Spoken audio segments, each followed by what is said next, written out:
What would you like to do today, Susan? Professor James put down his newspaper and looked at his daughter.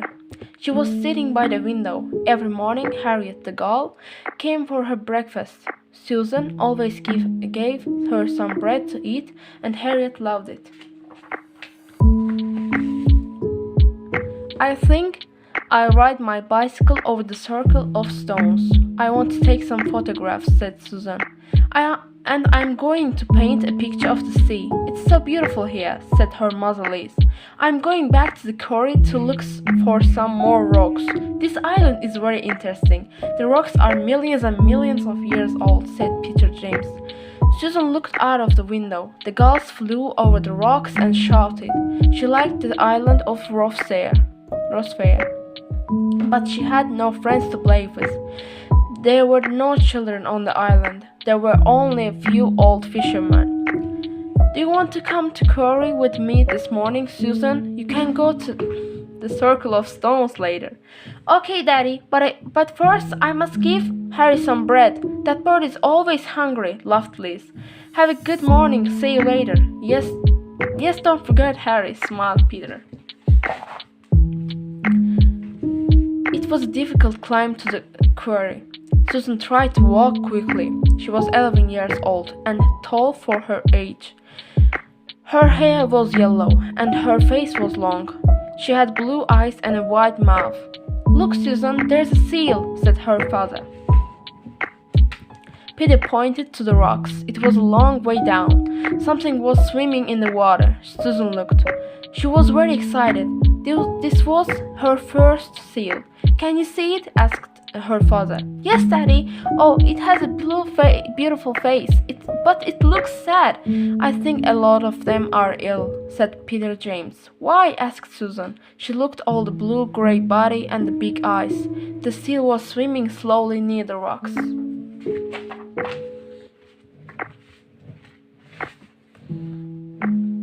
People threw poisons into the sea. It makes the seal sick. The poisons are killing the other animals too. The sea is dangerous now. In a few years, we won't be able to swim in it, her father said.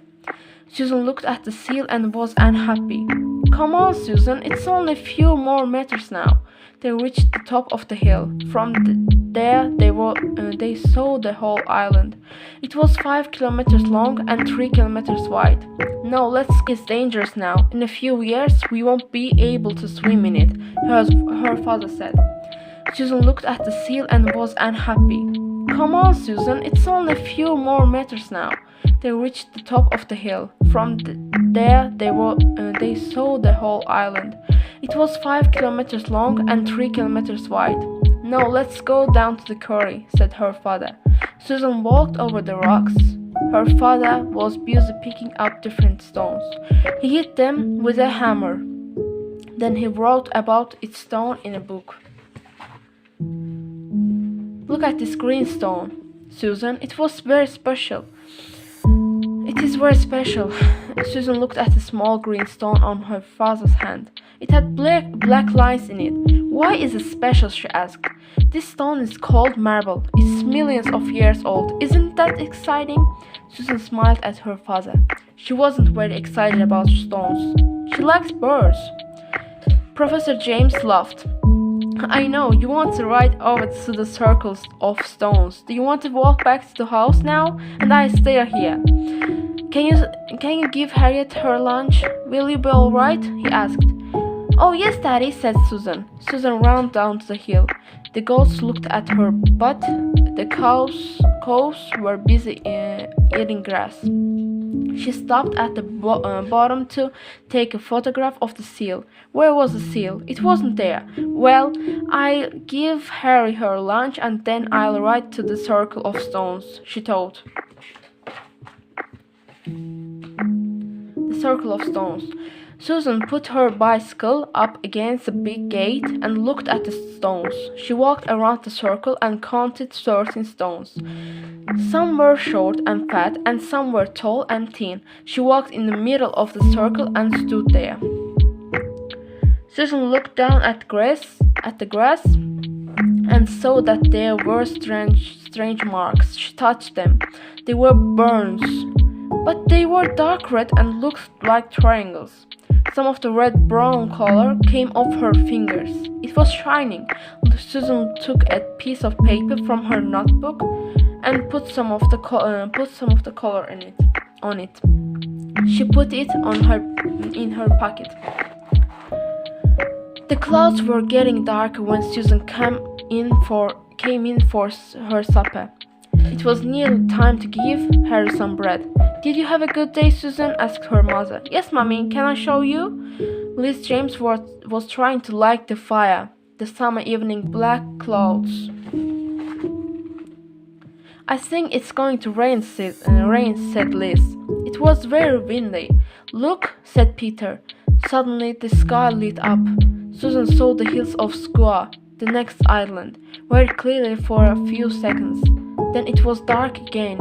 "Shall I get some candles?" asked Susan. "Thanks, Susan," said her father. Susan brought back 3 candles and 2 torches. There was a loud noise. Just then all the lights in the house went out.